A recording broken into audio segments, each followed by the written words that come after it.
J'aime bien ce que tu viens de dire, à partir du moment qu'on existe, c'est là notre valeur. En Ah fait, oui, juste mais être, juste être. juste être. Le rapport au corps est complètement différent de celui qu'on a aujourd'hui.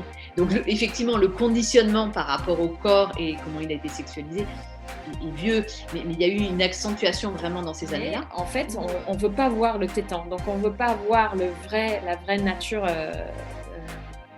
du sein. Si c'est Oui, masculin, féminin, c'est du sein, non? C'est ça? oui. Et du coup, oui, c'est paradoxal. Bonjour et bienvenue. Je suis Joelle, fondatrice de We Could Thrive, une plateforme qui fait la promotion pour l'entrepreneuriat conscient et qui met en lien les créateurs avec les consommateurs conscients, avec du contenu qui est informatif, enrichissant et instructif. Mon but est de promouvoir les créateurs, les entrepreneurs, les coachs, les thérapeutes et les artistes qui mettent en avant l'éveil de conscience et qui proposent les produits et les services conscients, c'est-à-dire les produits et les services qui sont gagnant-gagnant-gagnant. Premièrement, gagnant pour la santé de la planète. Deuxièmement, gagnant pour la santé de l'être humain, le corps humain. Et troisièmement, gagnant pour l'écosystème humain, c'est-à-dire la communauté, le partage, l'abondance et l'économie. Et j'ai le plaisir d'accueillir aujourd'hui Bénédicte Deslois, qui est la fondatrice d'une marque de lingerie qui s'appelle Ejouet. Et on va parler un peu de sa marque, son projet, son business, comment elle a construit ce projet. Donc, si tu peux maintenant, Bénédicte, parler un peu de toi, nous donner une petite introduction de toi et ton business. Merci. Bon, d'abord, bonjour à tous et à toutes. Donc, je suis Bénédicte, la fondatrice de Et Jouer Lingerie, une nouvelle marque autour de la féminité au naturel, une marque toute douce pour la peau, pour le moral et pour la planète. Donc, tout à fait alignée avec ce que fait Joël sur l'idée du win-win-win. Euh, le concept de la marque, en fait, c'est de proposer une lingerie qui soit vraiment ultra douce et confortable, et en même temps qui laisse la poitrine se placer naturellement. D'où l'idée de la féminité au naturel. Donc je propose des soutiens-gorge sans rembourrage ni armature. Euh, D'un point de vue confort, et puis bon, je pense qu'on y reviendra, mais aussi d'un point de vue pour la santé. Euh, et donc, c'est aussi dans l'idée qu'aujourd'hui, on entend encore beaucoup de femmes qui disent que quand elles arrivent chez elles, une des premières choses qu'elles font, c'est enlever leur lingerie. Et de dire, ben voilà, en 2021, on a encore une lingerie inconfortable, alors que on sait faire plein de choses ultra techniques, et qu'en fait, on s'est habitué à un inconfort qui a aucune raison d'être. Mmh. Voilà. Et du coup, ton idée pour, ce projet, ça a démarré à quel moment? Et qu'est-ce qui t'a motivé vraiment de commencer, ce projet? Alors, moi, à la base, je suis styliste lingerie. J'ai fait une carrière de styliste, et j'ai travaillé principalement en fait pour des usines, et notamment des usines en Asie. Mmh. J'ai vécu longtemps à Hong Kong. Mmh. Et au bout d'un moment, en fait, je me suis plus retrouvée dans cette industrie-là. J'adore la lingerie, c'est vraiment, je vais pas dire que c'est une passion, mais c'est un produit que j'aime beaucoup. Mais je me retrouvais plus dans l'industrie où c'était toujours, il fallait que ce soit moins cher, il fallait qu'on produise plus vite, et en même temps, bah, je voyais, enfin, je passais ma journée à regarder des images de lingerie avec des femmes retouchées, très très minces, c'était toujours un petit peu la même chose. Mmh. Mmh mh, mmh Et, et donc, bah, j'en ai eu marre de ça. Et donc, je me suis posé des questions sur qu'est-ce que je voulais faire. mh. Et d'un autre côté, d'un point de vue perso, moi, je cherchais petit à petit, je me suis posé des questions sur ma lingerie et, euh, et après avoir lu différents articles et puis d'avoir vu aussi tout ce qui se passe dans une usine de lingerie, d'avoir vu vraiment l'envers du décor, je, je- je j'ai décidé d'arrêter de porter justement des armatures et du rembourrage. Mmh. Et je trouvais pas en fait, je trouvais pas ces produits-là sur le marché. Mmh mh. Et d'autant plus que j'ai une peau très sensible. Donc combiner quelque chose qui soit fonctionnel quand même, qui m'apporte quand même le maintien dont j'ai besoin, et qui soit en même temps doux, je trouvais pas. Et donc, et en fait, l'idée, elle a germé comme ça de me dire, je peux pas être la seule à avoir cette problématique-là. Et en parlant autour de moi, je me suis rendu compte que c'était le cas. Et donc de me dire, ça pourrait être chouette en fait de proposer ce produit-là et de créer un business où, avec mes valeurs, donc des valeurs humaines, éco-responsables. Mmh. euh, et voilà, donc en fait, c'est comme ça que l'idée a germé. Euh, C'est chouette, ouais. Ouais, ouais. Ça semble très logique et très, enfin, naturel et organique, ce processus qui a émergé comme ça d'un besoin, raconter un peu, si tu peux, qu'est-ce qui s'est passé, tu disais, les usines de lingerie et tu mettais l'accent là-dessus en disant: «Bah, j'ai vu qu'est-ce qui s'est passé là» et tu peux donner ouais, un peu plus de détails? oui, ouais, ouais. Alors, il y a plusieurs aspects par rapport à ça. Il y a un aspect global de tout ce qui est la production en Asie et en fait de la pollution. Alors, moi, c'était particulièrement des usines en Chine, Mmh. mais il y en a dans toute l'Asie. Et en fait, aujourd'hui, je crois que c'est les 2 tiers des rivières en Chine qui sont polluées. Alors, ce n'est pas que à cause de l'industrie textile, hein, mais c'est en grande partie à cause de l'industrie textile. Ouais. Et alors, on en a beaucoup parlé, donc je pense que la plupart des gens aujourd'hui savent que l'industrie textile, c'est une des industries les plus polluantes au monde. Mmh. Après, c'est vrai que quand... Ça, mais je sais pas si tout le monde est au courant complètement. ouais.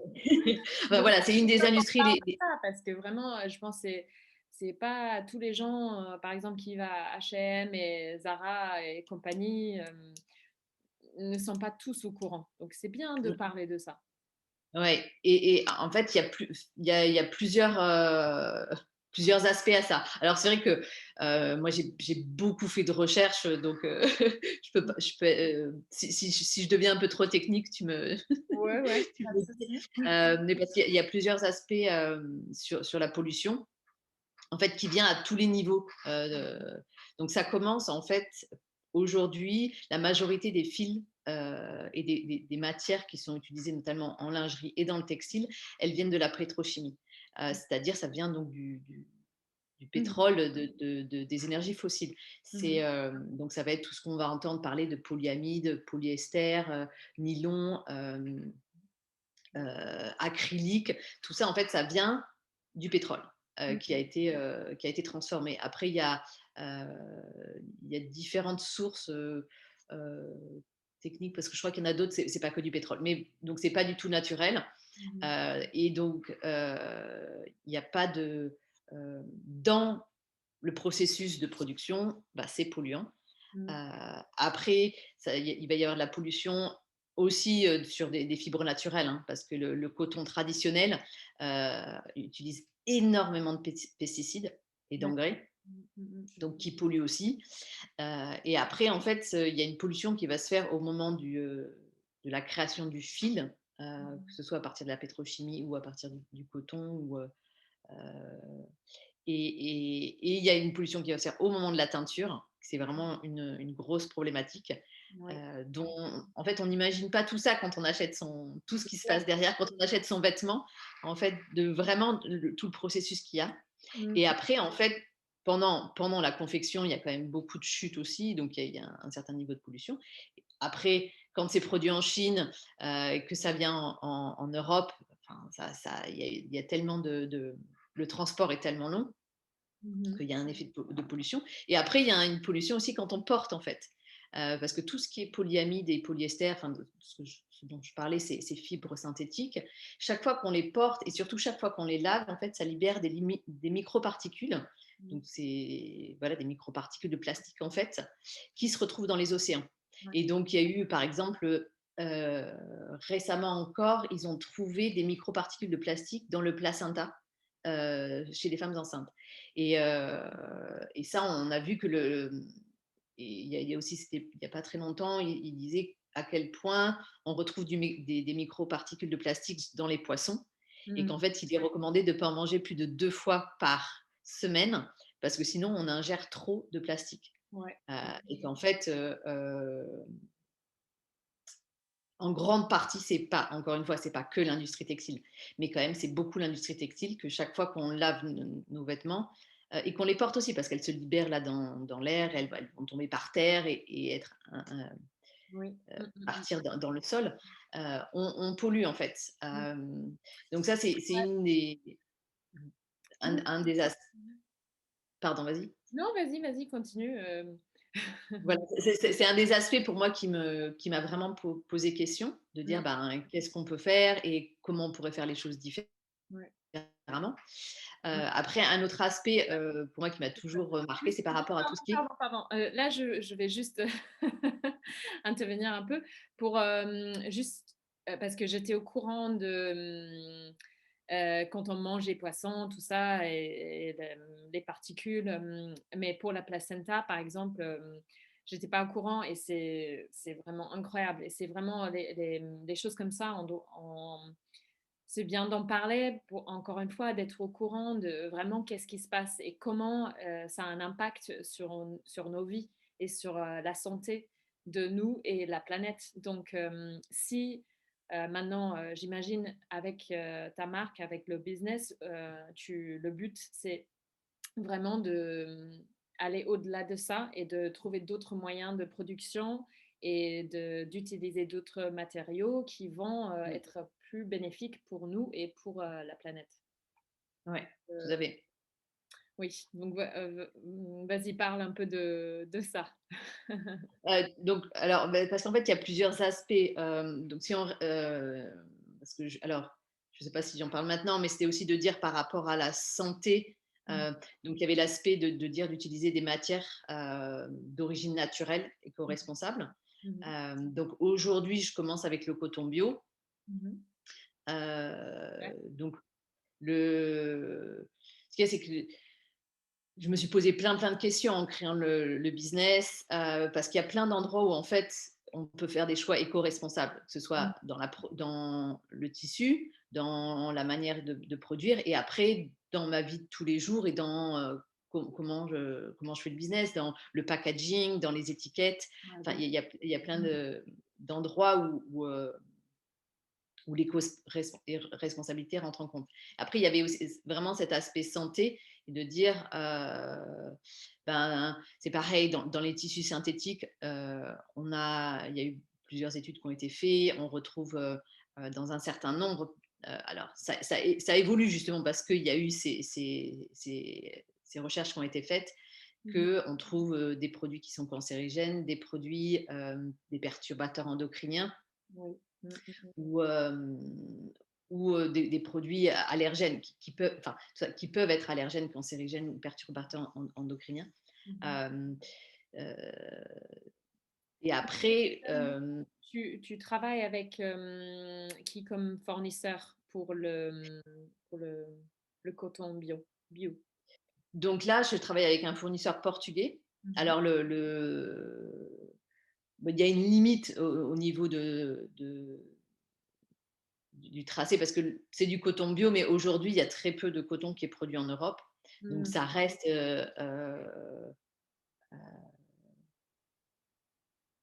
enfin, on peut toujours s'améliorer en fait. Bien sûr, mais bien C'est sûr. se dire, voilà, C'est la grande étape, de coton bio et de Portugal, c'est quand même en Europe, donc le trajet n'est pas si loin, mais eux, ils travaillent avec d'autres fournisseurs, c'est ça? ouais, eux, en fait, ils tissent ils achètent le fil et après ils tricotent la matière. D'accord. Et aujourd'hui, en fait, moi, je recherchais spécifiquement un tissu très doux. Les soutiens-gorge ont 2 épaisseurs, donc il fallait que le tissu soit pas trop épais. Et une certaine élasticité. Donc, j'avais un certain nombre de critères qui ont fait que je commence par le coton bio, parce que l'objectif, c'est aussi de développer d'autres matières éco-responsables. Mmh. Tu vois, aujourd'hui, par exemple, en France, on est un des premiers producteurs de lin. Mmh. Euh, bon, jusqu'à présent, le lin était envoyé en Chine pour en faire du fil et revenir en France pour être tricoté ou tissé. Donc, mais récemment, justement, il y a une usine qui s'est créée pour, euh, pour faire ce processus de passer de la plante au fil. Mmh. Parce que c'est un peu dommage de se dire qu'on a la production sur place, mais que ça part en Chine Bien sûr. pour devenir un fil. Mais donc, tu vois, c'est de me dire, le coton bio, c'est aussi pas la matière la plus éco-responsable, Mmh. euh, mais c'est une bonne première étape, tu vois, après Mmh. de voir Bien sur sûr. les différentes explorations et par rapport aux besoins techniques que j'ai besoin. Parce que, Mmh. par exemple, le chanvre, c'est aussi une super matière. Mmh. J'allais dire C'est le chanvre, ouais. Mmh mh. est très éco-responsable, mais aujourd'hui, on va le trouver principalement, comme pour le lin, sur du textile d'ameublement, il Mmh. n'y a pas le même niveau de douceur qu'on pourra Mmh. trouver aujourd'hui avec du coton. Mmh. Alors après, Et je continue. justement, c'est ça que tu cherchais, n'est-ce Ouais, pas? C'était vraiment ça le but et un objectif principal de ta marque, c'est de créer cet, aspect de douceur ouais, et du coup, c'est important de travailler avec les bonnes, matériaux pour faire ça et du coton bio, même si c'est pas parfait en termes de processus, encore, c'est en cours et je pense que c'est un super étape, déjà, ouais, d'avoir fait ce choix et de travailler avec ce produit. Donc parce ouais. que il faut commencer quelque part et si ça devient de plus en plus populaire, enfin de plus en plus demandé, c'est là où la production de coton bio, ça peut devenir aussi de plus en plus éco-responsable. Donc Ouais. c'est dans la bonne direction. Ouais, exactement. En fait, ce que tu viens de dire, c'est vraiment le processus que j'ai eu de me dire, il faut commencer quelque part, parce que, par exemple, quand même, il y a de l'élastane dans le coton, donc, c'est-à-dire c'est, un fil stretch qui est un fil nylon, pour avoir justement ce confort. Mmh. Et donc, ce qui fait que au niveau de Ce que tu l'économie mets circulaire, maintenant dans tes produits? Ou pas? En fait, le tissu, il est tricoté avec du fil élastane aussi, avec un Mmh mh. 5% d'élastane, qui Mmh. permet en fait que, tu sais, quand Ah le OK, tissu d'accord. s'étire, il se remet Mmh. en place. Ouais, ça Si marche. tu as juste un coton tricoté comme un t-shirt, il Mmh va s'étirer un petit peu, mais il ne mh. revient pas en fait, tu vois, ça se détend. Et donc D'accord. pour de la lingerie, bah, Il faut qu'il c'est y pas a super. ce aller-retour, oui, oui. Ouais.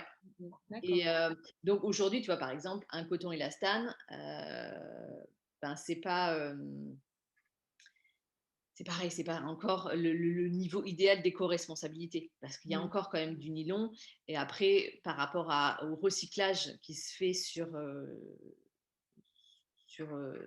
les fibres mélangées, c'est beaucoup plus compliqué et aujourd'hui, on ne maîtrise pas ça. Tu vois, Mmh. donc aujourd'hui, on voit apparaître du coton recyclé, Mmh mh. mais qui est recyclé à partir de t-shirts ou de pièces qui sont en 100% coton. Je ne sais pas si ça a du Mmh. sens. Parce Heu, que, si tu veux, dans ma réflexion, c'est aussi de dire qu'est-ce qui se passe dans l'après-vie, oui, tu ah vois, oui, ça c'est qui se passe hyper après. important. Oui, oui, bien sûr. Tu vois. Et là, ben, je sais que c'est pareil. Je commence quelque part avec un objectif de me dire je veux être complètement circulaire. Comment Mmh. est-ce Mmh. qu'après on peut recycler les Mmh. soutiens-gorge, etc. Mmh. Euh, c'est une vision à long terme qui est très, très. Mais c'est méga important parce que, et on parle en anglais, on dit cradle to cradle, c'est-à-dire Ouais, quelque chose qui, un produit qui a une certaine fonction. Après, ça peut avoir une autre fonction après, ou ça peut être ouais, recyclé, mais au moins c'est circulaire, comme tu dis. Donc, oui, ouais, c'est hyper important parce que sinon, on comme à l'heure actuelle, on a, juste des tonnes et des tonnes de, déchets qui terminent soit dans les océans, soit dans la terre et c'est pas génial Oui. pour nous ni les générations à venir donc oui, c'est chouette que tu penses à ça et que tu intègres ça dans ton plan de business. Ouais, C'est génial. c'est compliqué mais après, de manière générale, je vois les choses de manière positive et j'essaye toujours de voir le verre à moitié plein. Mmh. Et il y a des choses qui se passent dans l'industrie textile. Ça bouge, ça avance, même s'il y a encore beaucoup de choses à faire. Oui. Et je me dis, c'est super que ça aille dans cette direction-là et qu'il y ait quand même de plus en plus de marques qui se posent des questions et qui mettent des choses en place. Il y a plein de marques qui sont super intéressantes, Mmh mh. qui vont très loin justement dans ce processus-là. Mmh mh.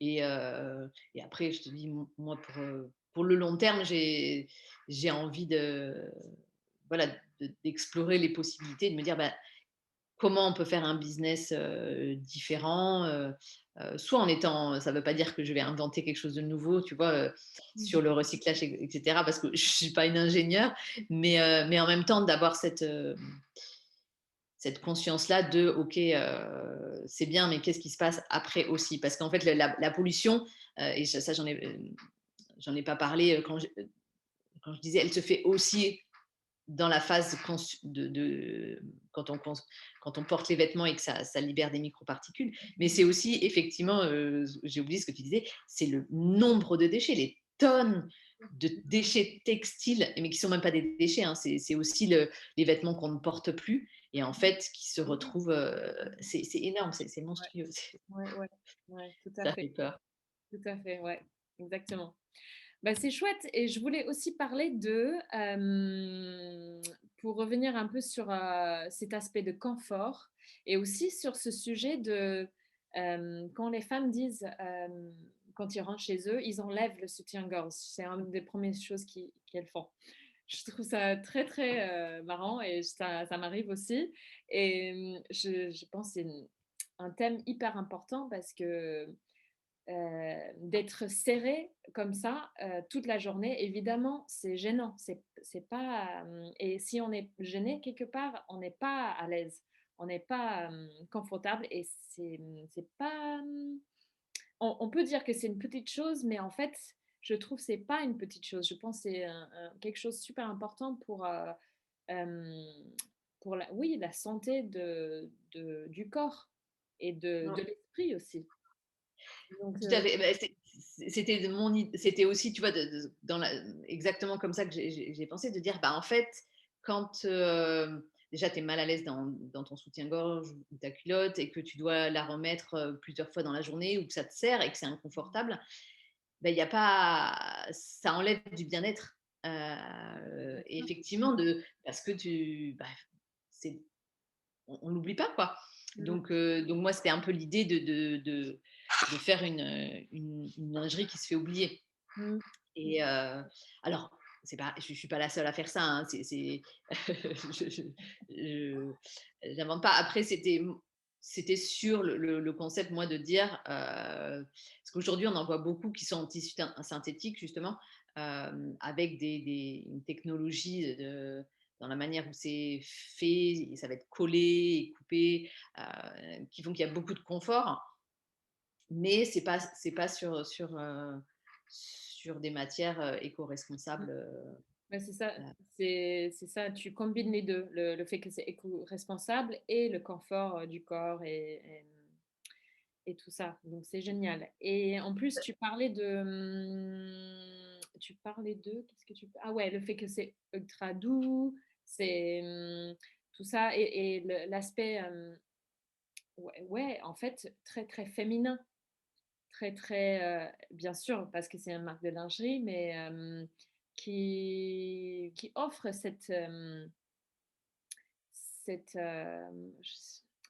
j'ai du mal à sur la sur tu parles de la féminité au naturel, là, ce que oui, j'appelle la féminité au naturel, de oui. dire, parce que c'est quelque chose aussi, j'ai mentionné rapidement, mais donc cette idée d'abord, sans armature et sans rembourrage. Mmh.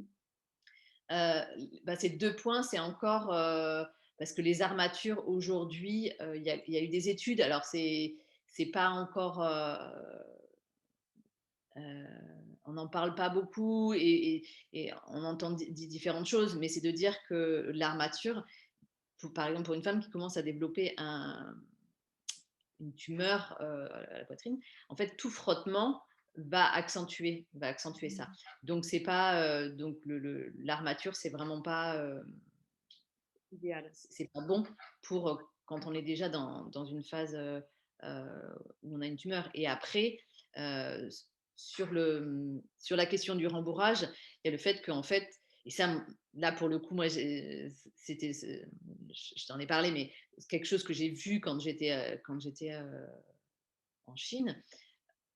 En fait, la mousse de rembourrage, le processus, c'est une mousse sur laquelle on va mettre de la colle en spray, sur laquelle on va mettre une doublure.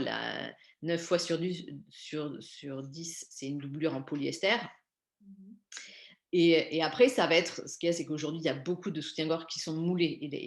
Et ces rembourrages, il va être moulé. Il est mis en forme, en fait, en étant chauffé sur un moule qui a la forme d'un sein, en fait. Et ça, c'est pareil, on entend quand même souvent parler qu'il ne faut pas chauffer le plastique. C'est le truc dans le micro-ondes. Idéalement, pour ceux qui utilisent un micro-ondes, il ne faut pas mettre du plastique parce qu'en fait, le plastique libère des particules, particules toxiques en étant chauffé. Et donc là, c'est la même chose. Ça va être chauffé. Et après, en fait, c'est placé. La poitrine, c'est quand même une zone ultra sensible qui a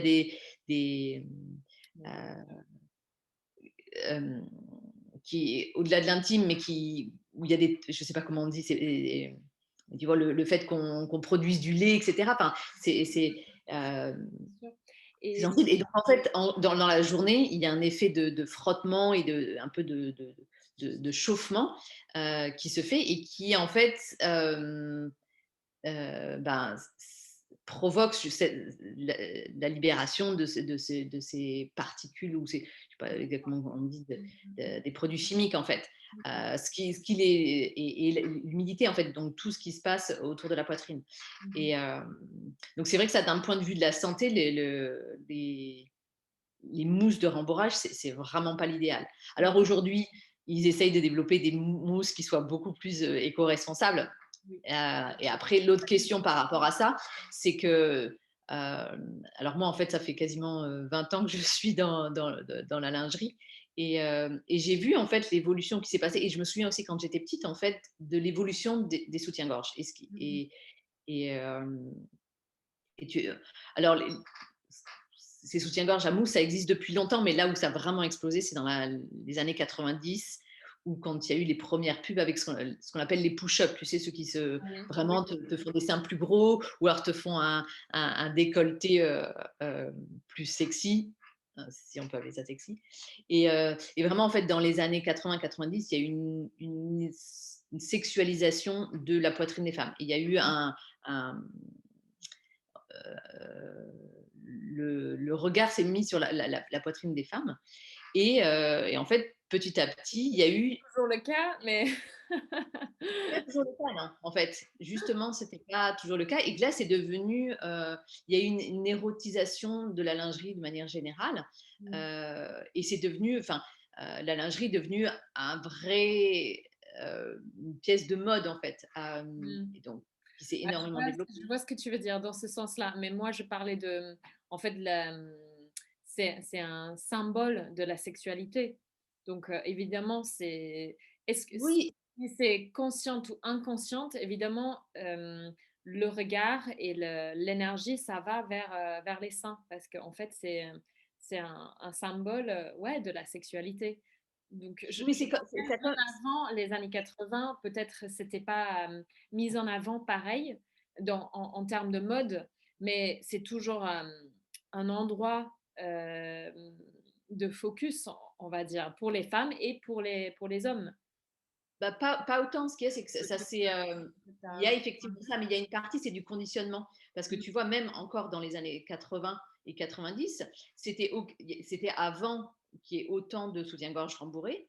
Et donc, tu voyais le téton à travers le soutien-gorge, tu vois, et à travers une chemise. le téton de la Mmh. femme. Mmh, mmh, mmh, mmh. Et ça, c'est devenu, ça a été sexualisé et puis ça a été, non, avec tous les soutiens-gorge justement rembourrés, on cache le téton Ouais. Mmh, mmh, et que ça devient quelque chose de sexuel, en fait, de voir le téton. Alors qu'en fait, c'est du conditionnement. Parce que si tu vas dans oui.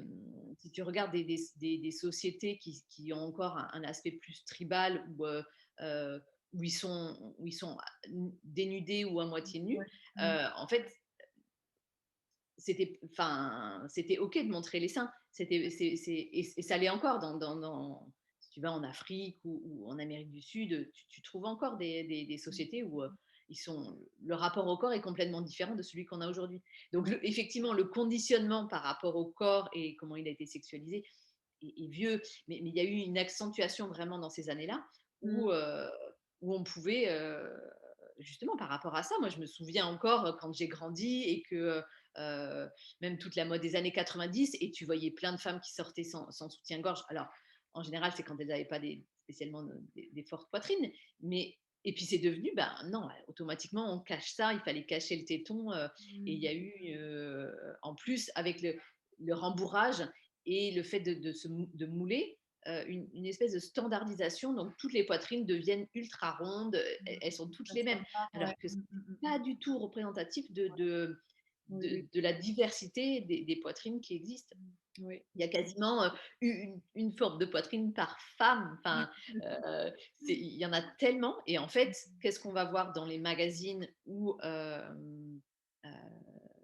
dans la lingerie en particulier, enfin, dans la représentation de la femme, ça va être quand même en grande partie toujours la même forme de sein Standard, ouais. Oui, oui. qui, est, Mmh qui a été en fait standardisée. Et ça, en fait, c'est hyper récent. mh, Et mmh. c'est quand même, pour moi, je le vois un peu comme un retour en arrière sur la libération de la femme et justement de la poitrine, quand on se dit que c'était quand même qu'il y a encore 100 ans qu'elle portait des corsets. Et Oui. Mmh un mh. peu plus de 100 ans. Et se dire, donc on est passé du corset et on est revenu à, tout d'un coup, il faut tout cacher, tu vois, Ouais. avec ce rembourrage. Et c'est Et paradoxal aussi parce qu'avec du rembourrage, c'est, à la fois on montre les seins parce qu'on voit plus en haut les rondeurs parce que ça les booste en fait et on voit, ça donne un tease des seins, mais comme tu dis, ça cache des tétons. Donc c'est à la fois, c'est genre, voilà les seins que j'ai qui sont tout ronds et tout, montés, mais en fait, on veut pas voir le téton, donc on veut pas voir la vraie nature, du sein ou si c'est oui, masculin, féminin, c'est du sein, non? C'est ça? oui. Et du coup, c'est oui, c'est paradoxal et c'est pas naturel et c'est pas encore, c'est contre cet aspect de, liberté, féminin et liberté de la sexualité de la Alors après, je ne sais pas si c'est aller dire contre. Ce qu'il y a, c'est que, parce que on peut avoir envie à un moment donné d'être plus dans la séduction mmh. et selon, par exemple, les vêtements qu'on porte, se dire: «Là, j'ai envie d'avoir quelque chose qui va mettre ma poitrine en valeur». Mmh. Donc tu vois, c'est pas dire que je suis contre les armatures ou contre le Mmh. rembourrage. C'est après de se poser la question à quel point, et ça a été mon chemin personnel, de me rendre compte que c'était une sorte de conditionnement. C'était ma poitrine, elle est pas OK, il faut que je la remonte, il faut que je lui redonne une forme. Mmh. Et qu'en fait, tu vois, j'ai quand même interviewé pas mal de femmes dans Mmh. le processus, en faisant un peu mon étude de marché et pour voir. Et effectivement, j'ai un certain nombre de femmes qui m'ont dit: «Ah mais moi, j'ai besoin de remonter ma poitrine, de la remettre en forme». Donc Mmh. c'est là où en fait, on a été conditionné et en très peu de temps de dire: «Ah ben non, si la poitrine elle est pas justement ronde et remontée, ça va pas». Mmh. Après, Je peux te dire ça un peut peu être dans aussi ce sens-là, parce que la liberté sexuelle, je veux dire dans ce sens-là, dans le de sentir bien dans son corps, en fait et de ouais. sentir que je suis OK comme je suis et j'ai pas besoin de cet outil pour, me rendre plus belle ou plus attirant, en fait, et du coup, c'est plutôt, dans ce sens-là, je voulais le dire. Oui, je vois ce que tu veux dire. Mais tout à fait, tout à fait. C'est de voir, alors en France, je sais pas trop, mais je sais qu'aux États-Unis, de se faire refaire la poitrine, c'est la chirurgie plastique numéro un. Et en soi, si ça nous aide à nous sentir mieux, moi, enfin, tu vois, je veux pas être contre quelque chose, hein, mais c'est d'être sûr de pourquoi on le fait, et est-ce que c'est pour répondre en fait à une mode, comme de dire, et un conditionnement inconscient. Si après ça t'aide à te sentir mieux, très bien. Après, si c'est donc qu'est-ce qui se passe vraiment, et effectivement de se dire aujourd'hui, dans cette représentation de la femme, et c'est pas que sur la poitrine, hein, parce que c'est aussi bah, les mannequins, elles font du 34 ou du 36 max, et une mannequin en taille 38, elle va être considérée comme une plus size, enfin, Oui, oui. A plus une size, size plus plus. Mmh.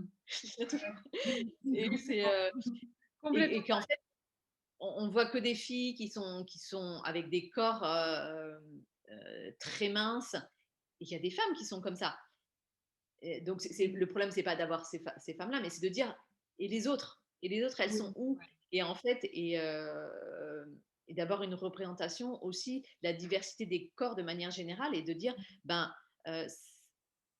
le il y a une pression pour les femmes sur le corps. Je veux dire, dans Ouais. les magazines, c'est encore avant l'été, tous les articles sur les Comment régimes, se perdre mettre du en poids, forme, et ouais, comment, toute cette discussion, et de dire en fait, et tu vois aussi, pour moi, ce qui était important, c'est de montrer cette diversité des corps. Donc aujourd'hui, je veux dire, il y a plein de choses que j'aimerais faire dans l'image, les images et jouer, d'avoir différents âges, différentes types de femmes. Alors là, j'ai commencé, enfin, tout, il faut commencer quelque part, tu vois. Mais c'est vrai que de dire aussi, euh, et même quand j'avais 20 ans, et que je voyais les magazines de mode avec des mannequins qui avaient 15 ans, en fait, je m'y retrouvais pas. Ça m'a jamais, en fait, de voir ces filles super jeunes, je m'y suis jamais retrouvée. Et puis en vieillissant, bah, je m'y retrouve de moins en moins. Et de dire, bah, c'est pareil, de voir que des filles qui sont super jeunes. Ce culte de la jeunesse, est particulièrement pour les femmes, parce que les hommes, aujourd'hui, il y a de la pression qui se fait aussi sur les hommes, mais beaucoup moins que pour les femmes. Et surtout, le culte de la jeunesse pour la femme, c'est vraiment un poids. Non, mais vraiment, complètement, complètement. C'est vraiment, vraiment, bah, c'est pas rien et ça a un impact sur la santé, physique et mentale des femmes et aussi des hommes, en fait. Parce qu'il y a Bah oui, aussi cette, disconnectée. oui, il y a aussi les 2, mais ça m'a affectée aussi, bien sûr, cette pression d'être, la fille, très, très mince avec les seins, enfin, avec tout ce qui est représenté dans les magazines, dans le média, ça nous met une pression et un conditionnement de c'est ça, en fait, c'est cette image-là et si tu remplis ces conditions-là, tu peux être accepté et sexy et attirant et sinon, non.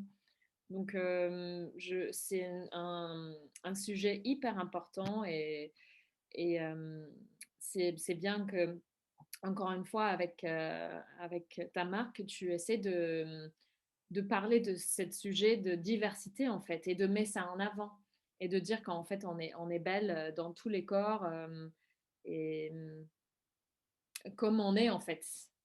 Ouais. Donc, c'est super Oui. que tu mets ça en avant. Et ça, c'est vraiment, enfin, tu l'as bien dit, qu'on a en fait, on a été conditionné pour dire, c'est ça qui est beau, en fait, alors que, et que non, en fait, tous les corps sont beaux, et que même en fait, et notre regard, et quand tu disais que ça affecte aussi les hommes, c'est que bah, eux, ils sont aussi conditionnés, et tous les hommes, et enfin, on fait un peu des généralités, il y a plein de, tout le monde n'est pas euh, autant conditionné sur ça, mais qu'il y a quand même vraiment une recherche aussi, d'un certain look, ou de certaines formes, de plein de choses. Et que ça, par rapport à notre bien-être mental, bah, quand déjà on ne se sent pas bien dans son corps, Mmh. et bah, ça a des répercussions partout, quoi. Et alors que c'est dommage qu'on en est arrivé à une, alors c'est pas nouveau non plus, mais à une société où notre valeur va être déterminée en partie par comment on est habillé, quel look on a, etc. Alors que notre valeur, bah, à partir du moment où on existe, voilà, on est OK, quoi. Et que vraiment l'extérieur, c'est une partie infime d'un tout. Mmh. Euh, Mmh, mmh, mmh. Ce qui compte, bah, quel rapport on a aux autres, comment on est dans le monde, enfin tout ça, quoi. Mmh. J'aime bien ce que tu viens de dire, à partir du moment qu'on existe, on c'est là notre valeur, en fait. Ah oui, Juste mais être, juste être. juste être. Il y a pas finalement besoin ni d'avoir une apparence physique spécifique, ni même en fait de faire des choses. À partir du moment où on est assez, quoi. C'est Mais clair. c'est pareil, on est dans une culture où c'est encore beaucoup dans Il faut être comme ça, oui, et il faut faire ça. comme ça. Ouais, Heu, ouais. c'est Dans le le truc, et que respect, ouais. Mmh mh. quand j'aurais fait ça, j'aurais du succès, alors que c'est être, c'est d'abord le être et pas le faire. Oui. Heu, Oui, ce message est hyper important, très, très important et c'est bien, je trouve ça super qu'on parle de ça. OK, donc pour terminer, juste pour, donner les personnes une idée de où est-ce qu'on peut trouver quand c'est prêt, où est-ce qu'on peut trouver, le produit? Où est-ce que c'est quoi ton site? Et voilà, si on peut te contacter, si tu ouais, veux que les gens, ouais, ouais. Bah, tout à fait, donc je disais sur Instagram, donc ça va être, Ejoué avec le trait du dessous, mmh lingerie.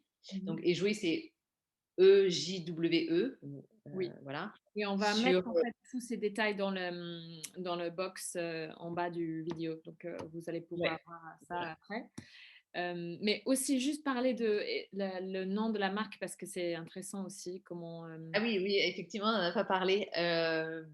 Et ben, donc en fait, éjouer, ça vient d'un mot en vieux français, éjouer, EJOUE, qui veut dire épanoui, en fait. Et mmh, et donc voilà, c'est dans mon projet, dans ce qui me porte sur ce projet-là, c'est, c'est de me dire à ma petite échelle, voilà, de participer à l'épanouissement de femmes, enfin des clientes, voire à leur émancipation. Donc ouais, le c'est nom chouette. est, C'est ouais, ouais, ouais, c'est vraiment sympa. porte les valeurs de la marque de Mmh, manière un peu cachée, parce que c'est pas évident, mais c'est mmh, l'idée qui est en fait, moi, c'est vraiment une des grosses valeurs oui, qui me porte pour le projet. C'était pas, pour moi, c'était pas juste faire une nouvelle marque de lingerie, même si j'adore la lingerie, c'était pas le truc premier, comme l'éco-responsabilité. Je me suis pas dit, bah, tiens, je vais faire une marque éco-responsable. L'éco-responsabilité, pour moi, c'est une évidence aujourd'hui. On ne crée pas un business aujourd'hui qui est pas éco-responsable, presque. C'est oui. un peu. Mmh. Euh, Ah, tu dis ça, c'est pas pour tout le monde. c'est Ouais, pas pour tout le monde. non, Effectivement, mais après, de plus en ça plus quand même devrait être, aujourd'hui. ça devrait être et oui, oui. Ça devient un peu plus la norme quand même, et je trouve ça super. Et donc voilà, vraiment, moi, le cœur de mon projet, c'est la femme, et comment, à travers la lingerie, faire un peu bouger les lignes sur toutes les questions sur lesquelles on a discuté. Euh, Mmh. Mmh, mmh mh. sur Super, super, super, très bien. l'acceptation du corps, etc., et le bien-être, tout ça. Mmh mh. Très bien. Donc oui, on va mettre tous les détails de ton site web, dans la description en bas. Donc on peut trouver, le produit bientôt, très, très bientôt et très, très bientôt, enfin bientôt, peut-être avant la fin de l'année en boutique, à Bordeaux et dans les grandes villes en France. Et puis, voilà, je suis contente d'avoir parlé de ton business et d'avoir eu cette discussion. Et puis, on va Merci terminer à toi. là. Merci, merci à toi. Merci aux spectateurs et à très bientôt. À bientôt. Au revoir. Au revoir.